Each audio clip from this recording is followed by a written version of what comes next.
Бутуңуздун таманы согончогу кургап жарылып жатса, бул жөн гана жарылып же кургап калуу эмес, бул ден соолуктагы көптөгөн өзгөрүүлөрдөн кабар берет. Эң алгачкысы бул сиз туура эмес бут кийим кийгенде, же болбосо кургак аба ырайында жүргөндө, же сууга кечке чылап коюп, андан кийин туура кам көрбөй койгон учурлар да пайда болот. Ошондой эле бул адамдагы оорулардан пайда болушу мүмкүн. Мисалы үчүн кант диабет оорусунда, гипотиреоз оорусунда пайда болушу мүмкүн. Жана буттагы жарылуу кээде коз карындан, грибоктон пайда болушу мүмкүн.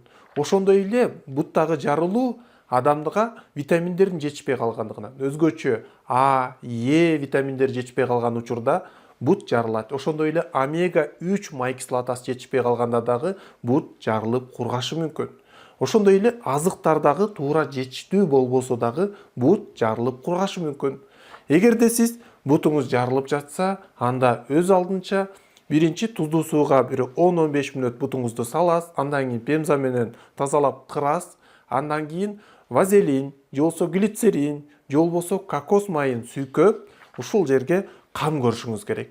Жана өзгөчө эгерде сизде ички органыңызда гипотиреоз оорусу бар болсо, кант диабет оорусу бар болсо, же болбосо ушул жарылган жерден ириң чыга турган болсо, же болбосо бул абал кетпей көпкө узакка жүрө турган болсо, анда сөзсүз түрдө дарыгерге кайрылып, диагнозду коюп, себебин аныктап туруп, дарыланышыңыз керек. Ошондо гана бул оорудан толук кутулсаңыз болот. Кошумча сурооңуз бар болсо, комментарийга жазыңыз, биз аларга жооп беребиз.